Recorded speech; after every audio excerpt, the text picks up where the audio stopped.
The title of this presentation is What is the Internationalization of Teacher Education? Lessons Learned, Avenues Taken, and the Road Ahead. This presentation was originally given on October 5, 2013 at George Mason University as part of the Global Education for Teachers Collaborative, or GET Collaborative.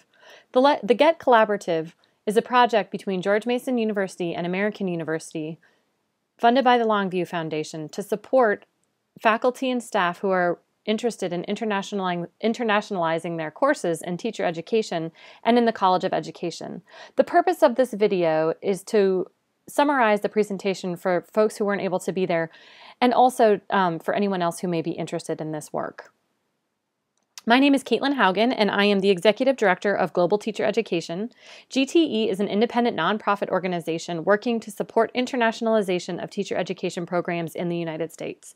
And we do this with a vision that the next generation of teachers in this country will be more globally competent and better able to meet the needs of a diverse and ever-changing generation of students in the United States. I imagine since you are watching this video, you understand the importance of internationalizing teacher education. But just to get you thinking a little bit, I'm going to discuss 4 trends that are moving us to a more globalized society. These are outlined by Vivian Stewart, who has written extensively on internationalizing higher education and specifically on internationalizing teacher education and its importance for helping teachers to develop global competency. So Stewart argues that the 4 trends that are moving us to become more globalized are economic. We are seeing economies in places like China, India, and Russia opening. 1 in 5 jobs will be tied to international trade, and U.S. companies are growing into international markets more and more every day. Science and technology. People are doing more work globally, and they are connected through technology. Research is going international. Trends and changes in science and technology are happening lightning fast. Security. In order to solve some of the largest global problems, we are going to require international cooperation. Domestic issues no longer exist. They are now becoming international issues. We're seeing changing demographics. We've always had a very diverse population in the United States, but due to all of the other changes that I've discussed, we're seeing accelerated migration. And students are starting to interact with students that they may not have normally interacted with in the past. And students need the knowledge of the world to interact with the students that they're meeting in their classrooms, and then later people that they will meet in their work and in their lives. In short, our graduates need to be able to sell the world, to buy from the world, to work for international companies, to manage employees from other cultures and countries, to collaborate with people all over the world in joint ventures, and to tackle global problems such as AIDS, avian flu, pollution, and disaster recovery. However, surveys from organizations such as World Savvy, National Geographic Roper Poll, ACTFL, National Foreign Language Center, are showing us that our students are coming out of our schools and they're not learning the languages, skills, and geography to do these things. So now that we've had a moment to think about why it's important that we internationalize our teacher preparation programs, we're going to move on a little bit and think about internationalization and globally competent teachers. First, I'd like to take a moment to conceptualize internationalization. When I made this presentation at George Mason, I asked all of the faculty and staff members and graduate students there to find a partner and finish the statements, internationalization is, and internationalization is not, considering it in the context of teacher education and developing globally competent teachers. They took a few moments to discuss it, and we came up with some very interesting thoughts. So on your own, as you're watching this video, you might want to just pause here and think a little bit about how you think about internationalization when we're considering teacher preparation programs.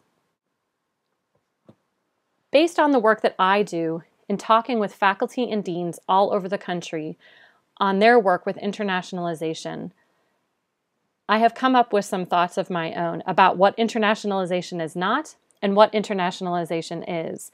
And at George Mason University, they're fortunate to have Bev Shackley and Supriya Bailey, who have recently edited a book called Internationalizing Teacher Education in the United States. And that this slide is in large part informed by that book. So thinking about internationalization, it is not lone faculty.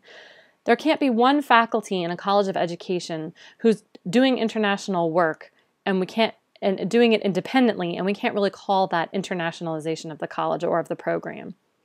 Also, it's not token global courses. We can't require that every teacher education student take one global education course or one internationalization or globalization course and assume that our program is internationalized. It's also not a single experience. For example, one study abroad experience or even an international student teaching experience, while that's incredibly important to help our students develop global competency, if they go through an entire teacher education program and have only a single experience or travel to one country, that doesn't necessarily provide them with the framework and the knowledge and skills to make them globally competent. It is also not multicultural education. I won't spend a lot of time talking about that, but I will again refer back to the book Internationalizing Teacher Education in the United States. The second chapter of that book does a beautiful job of outlining the difference between multicultural and international education, and I suggest that you take a look. Also, the Get Collaborative will be having a book club, an online an online virtual book club, and faculty will be discussing that in the spring of 2014 as part of the Get Collaborative's activities. Finally, internationalization is not done in isolation. Often colleges of education are required to call upon colleges of arts and sciences, study abroad or international offices, international affairs, other subject areas in order to really come up with a comprehensive internationalization plan. So moving on to the other, Also, it is not a focus on solely on knowledge. It has to also focus on skills and on practical experiences. Moving to the other side, internationalization is an entire college of education. It has to be woven into the fabric of the college's activities, into their mission and their strategic plan. It is infused throughout the curriculum. Again, not just a single course, but faculty and instructors, adjuncts, everyone across the teacher education program has to think about and incorporate global perspectives into their coursework in order for it to really and truly be internationalized. Also, it goes from the student level to the dean level. I've seen cases where deans might really be on board and the faculty are doing a lot of really interesting international research, but it's not necessarily trickling down to the student level and sometimes not even to the graduate student level. Also, internationalization maximizes partnerships. Some of the offices on campus that I mentioned before, also internationalization efforts will also often maximize partnerships with organizations outside of the college, like GTE or NAFSA, the Association of International Educators, and it will also maximize partnerships overseas. Finally, internationalization is a goal of developing internationally minded educators who are then expected to apply that knowledge to their teaching in classrooms. Again, we may be providing our future teachers with great experiences, global experiences, international experiences, but if they are not able to go on and apply that knowledge in their classrooms after they graduate, then really we aren't truly internationalizing our programs. And below I've provided some sources on how I've come up with that conceptualization of internationalization. And those are 3 readings that I just found particularly helpful in really hammering out the details about what internationalization means within the framework of teacher education. So next I asked our faculty and staff and graduate students to talk a little bit about what they were doing within the college to promote internationalization. And using the examples that I shared before, if you're watching this video, you may again want to pause and think through some things that you've seen and what you personally might be doing to promote internationalization and maybe I spent the first portion of this presentation talking a little bit about internationalization of teacher education and what that means. And now I'm going to talk a little bit about the work that I do with global teacher education and some of the lessons that we've learned at GTE along the way. So Global Teacher Education, again, is a nonprofit organization that supports internationalization of teacher preparation programs in the United States. And just as a little bit of background, GTE was about 5 years in the making.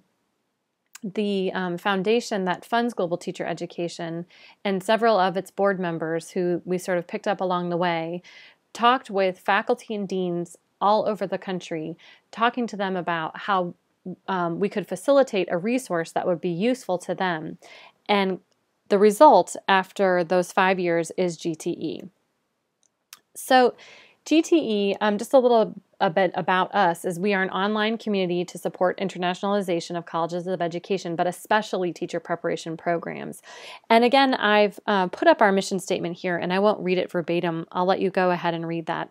But the way that we support our mission is through providing a resource online, but also through advancing and disseminating research and best practices, which I'll talk a little bit more about. So part of the way that we disseminate research and practice is through the static resources available on our website. And we have our resources organized in two major ways: theory and practice and strategy and methods. The theory and practice side offers theoretical lenses to help us think through how we define some of these terms, such as global competence and internationalization. And it examines how that international dimension is infused into teaching and learning.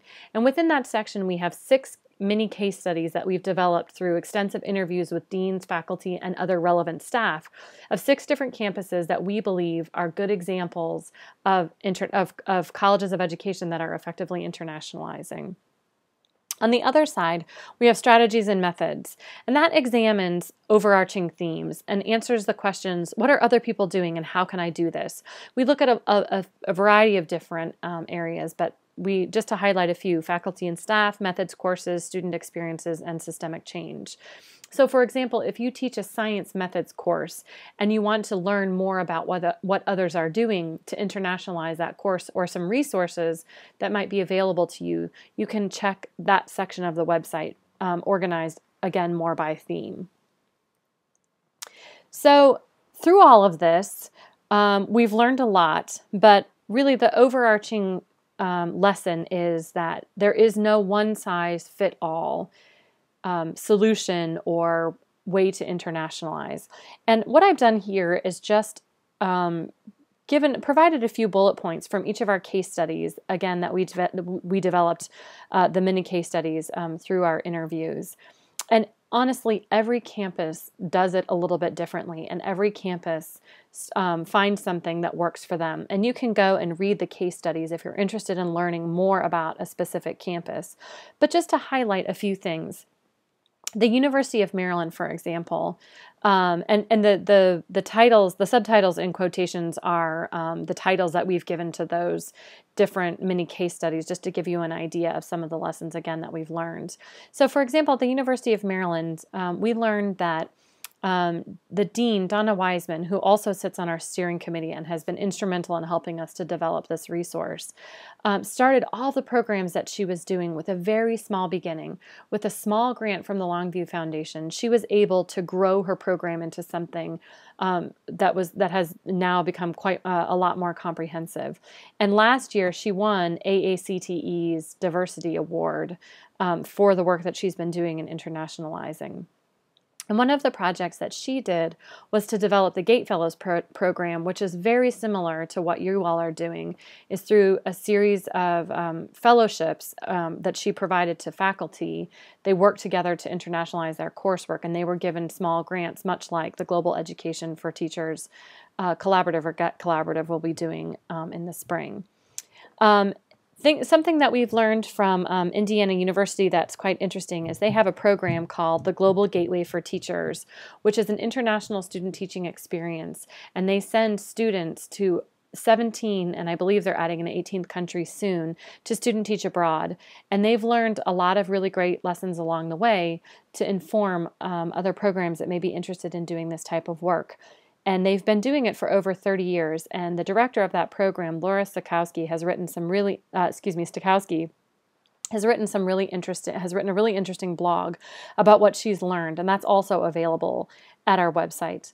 And again, every campus does it a little bit differently. And so that's why we found that the case studies might be an interesting way to inform looking through how folks might learn from this. Now, I'm going to take a little time to actually take you to the Global Teacher Education website to show you some of the features that we have that will help you connect you with other teacher educators who are interested in internationalizing. Here is the Global Teacher Education homepage. Now, I'm going to take this opportunity to walk you through some of the resources and interactive features that are offered on the site. Next, I'm going to bring you to the GTE Connect section, and this shows you all of the different ways that you can connect with people on the Global Teacher Education website. First, you will see here that we do have a registration. We ask our users to register, and that's mostly so you all can find each other. There are some aspects of the site that you can't use unless you're registered, such as comments or adding discussion forums, but most of our content is accessible without registering and without signing in. We also offer discussion forums, which I'll talk about at length a little bit later. We have a blog that highlights recent developments, especially in the area of research and practice in internationalizing teacher education. We have a member directory, and I will show you how to use the member directory a little bit later. We also offer a job board, and we post any jobs that might be relevant to this field on our job board, and we also allow our users to do the same. We also have an events page where we highlight any events that might be coming up in the field of internationalizing teacher education. So the nice thing about this page is that it shows you generally some of the ways and helps you to get connected sort of from one hub to different users who are interested in this work. First, as I said, we provide static resources, articles that we develop through interviews and research that reflect best practices and things of interest to to people that are in the field. So here is an example of one of our articles, but more importantly, there's often more to there's more to our articles than just the static resources. As you'll see down here,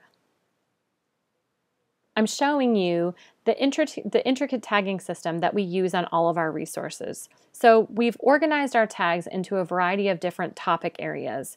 So if you see something within the article that you're interested in learning more, you can click on one of these tags. For example, the article mentions the Colloquium on Internationalizing Teacher Education that is sponsored by NAFSA as part of their annual conference every year. So if you were interested in learning more about that, you can click on that link, and it will automatically connect you to any resources that may be associated or tagged with that content. And since that's one of the major professional development opportunities in the field of internationalizing teacher education, you'll see that we have a fair number of resources that are available under that tag. Also, as you can see down here, it says See Member Contributed Content. At the top of every article, there's a button that says Upload a Document. If you have been working on professional development for faculty, which is the title of this particular article, and you've done something recently, you are actually able to upload your own content. So if you go to the member uploaded content, you can see that a couple of our users have uploaded information that's relevant to professional development for global teaching and learning.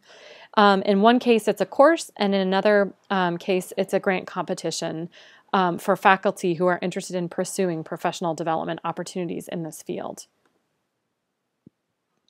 In addition, over on the side of the page here, you'll see something that says New Resources and Recommended for You. When you when you register for the Global Teacher Education website, and just to mention, registration is free and all of our resources are free. You are asked to specify if you are an academic user or a non-academic user. And you're also asked to provide your location and a research area that's of interest to you, a primary area, and you can identify as many secondary areas as you would like. So based on that information, these articles that are recommended for you will come up. So if you have highlighted something that's interesting to you, any content that's been tagged associated with that will show up as recommended for you. And over here we just have new resources. So these are resources that have recently been uploaded or updated, usually by our users. So for example, you can see that we have an article here, a blog that's called Taking Action on World Teachers Day. And if you're interested in knowing more about World Teachers Day, you can click on that link. So I've mentioned something about the member directory, so I'm going to go ahead and move on to the member directory. So here is our member directory, and as you can see, These are the folks who have registered on the GTE website. You can search for members by name, by location, by interest area, or by university. So I'll go ahead and search for my profile. So my profile has come up. Now, you may also, if you know someone by name and you're interested in finding out more about them, or you've read a blog or an article that they've written, you can go ahead and search for them in the member directory. However, if you're working in Virginia or Washington, D.C., and you're interested in finding other folks in close proximity who are interested in this work, you can also search for them by location. You can also search for people by interest area, and you may also search for people by university. Also, if you're interested in finding folks who might live in a similar policy climate, you can also search for other folks in different states who might be facing similar issues but may not be in proximity. So here you can see my member profile. When you click on a user's profile, this is what you will see. So this is my user profile. You can see here the information about me, including my title, and I have a non-academic affiliation. If you want to come over here, you can click on About and you can read my biography or a little bit more about me. You can also see any recent activity. Now, because I work for GTE, I have a lot of content that's associated and things that I've posted. However, more importantly, if you see someone who you think would be an interesting person to connect with, you can also click on this Send Message button, and it will directly send them a message through the site, and they'll receive an email that says someone has contacted you through Global Teacher Education, and then you can get connected with that person. I want to show you other interactive features as well of the GTE site that may be relevant to you.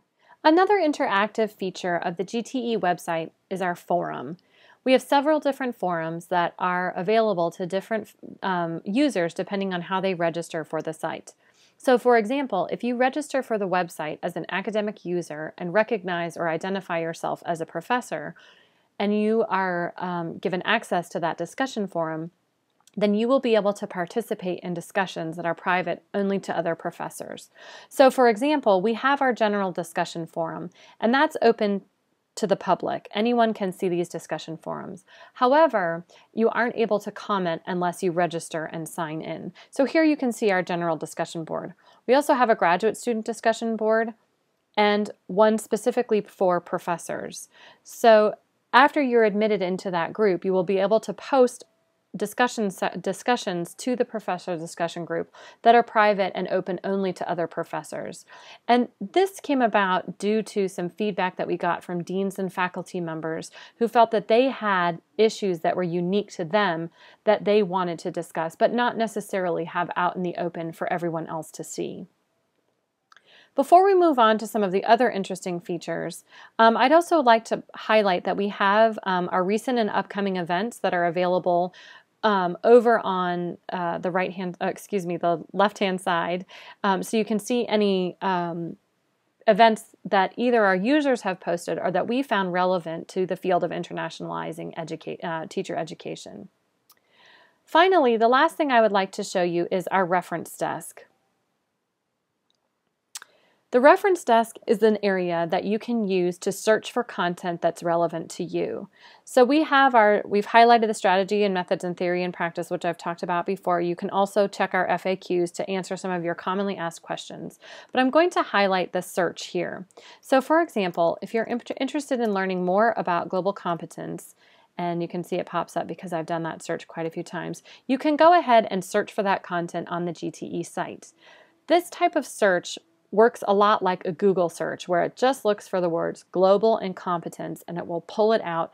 Now, since this is part of our mission, clearly we have a great deal of content that's related to global competence. However, something that I would like to point out that makes GTE unique is that you can see over here on the left-hand side that it also organizes, again, it organizes our articles again through our unique and very comprehensive tagging system. So for example, if you're interested in learning more about global competence within the context of student teaching abroad, you can see here that we have 4 different articles that are associated with that content. So global competence as it relates to student teaching abroad. And again, and for example, maybe you're looking for global competence as it relates to a program in Africa, and we have 2 articles that are related to that content there. So that is one way that global teacher education and another way that global teacher education can help you to find the content that you might be looking for.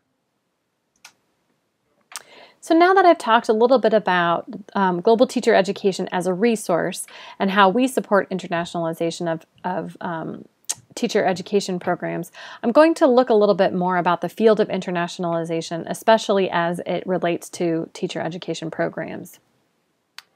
So, looking to the past and the present, the American Council on Education has its Center for Internationalization and Global Engagement, and they work with campuses across the United States on a consulting basis, and these campuses do pay a fee to work with them to create a strategic plan for internationalization.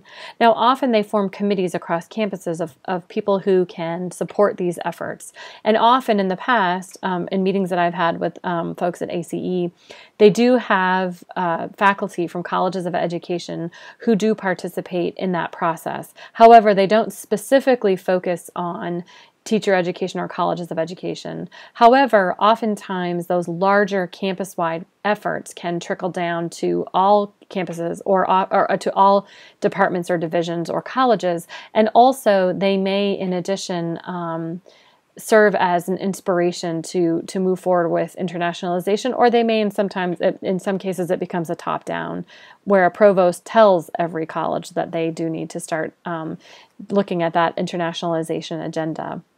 In the past, the American Association of Colleges for Teacher Education, or AACTE, has done some work in internationalization. In the past, they've had special interest groups, and they also have their Committee on Diversity and Global Education, which gives an award every year. However, in talking with the folks at AACTE, that committee that gives the award is really divided on the internationalization and multicultural education sides. So they do pursue both agendas through their activity.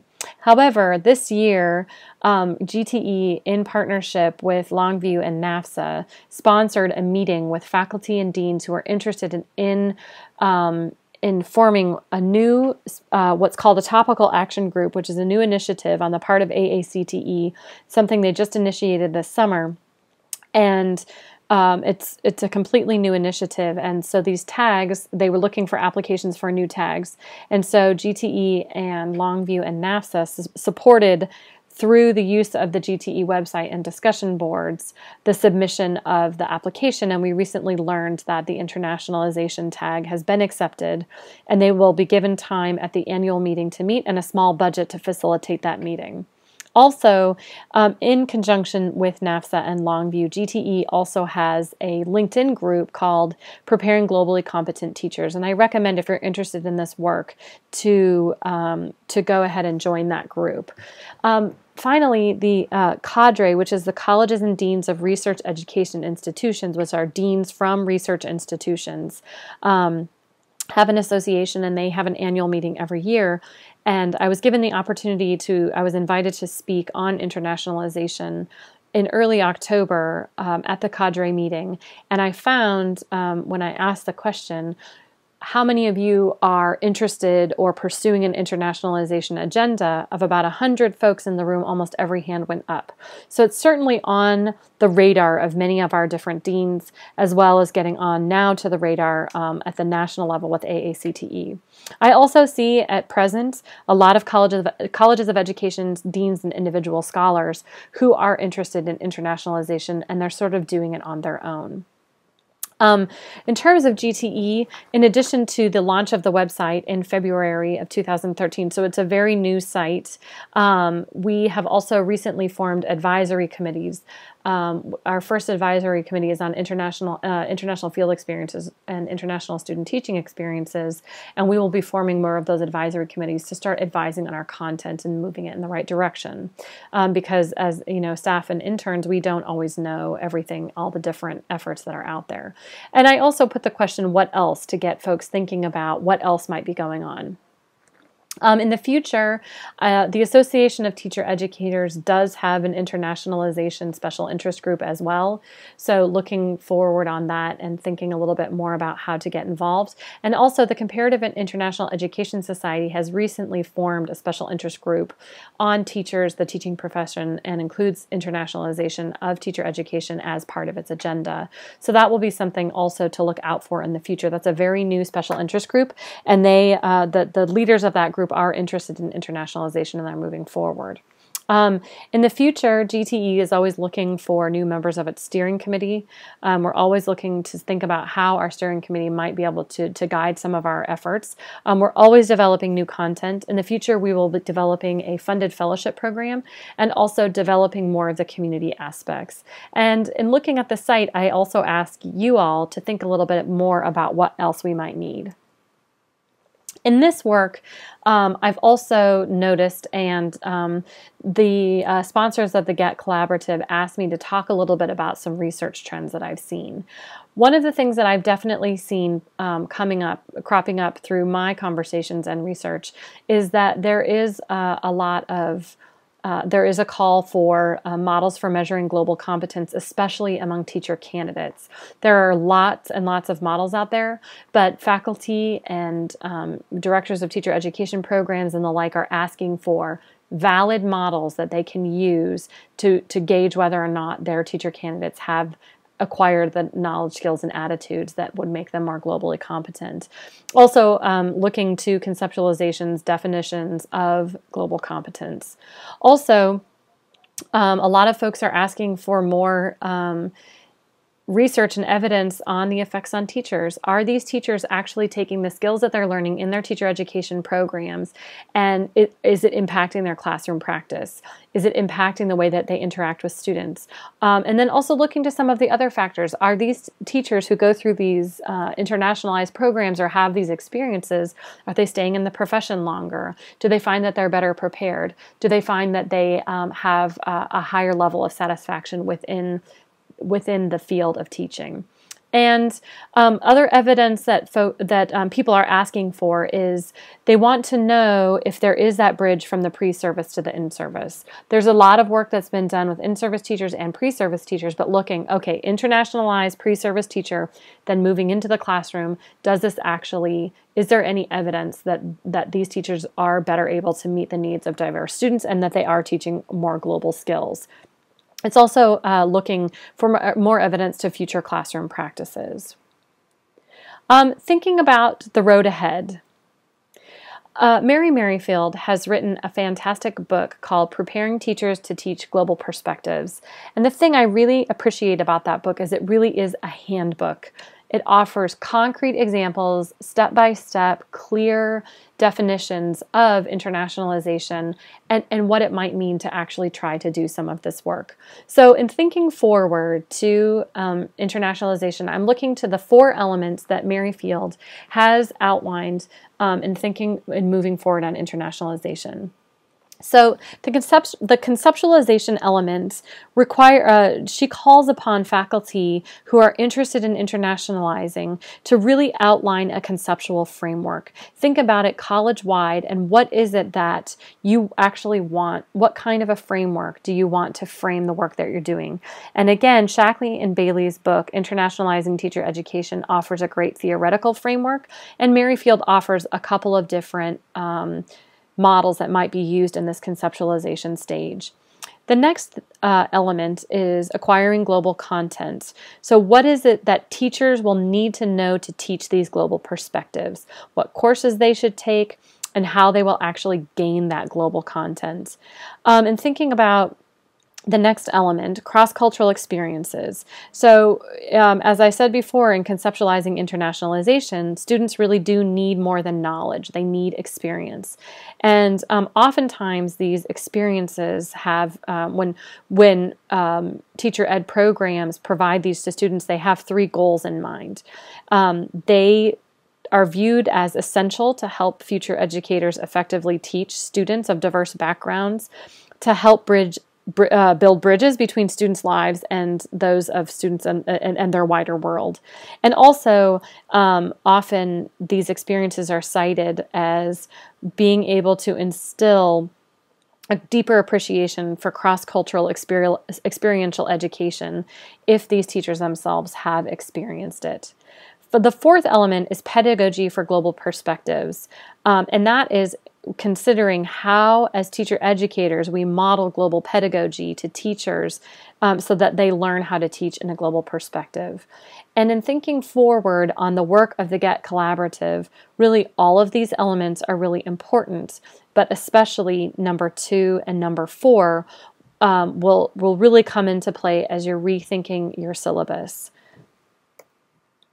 So now what I call the business at hand, and that's working through this collaborative process, calling on some of the resources to really think through how you might work and rework your syllabus or your syllabi to incorporate more of these global perspectives.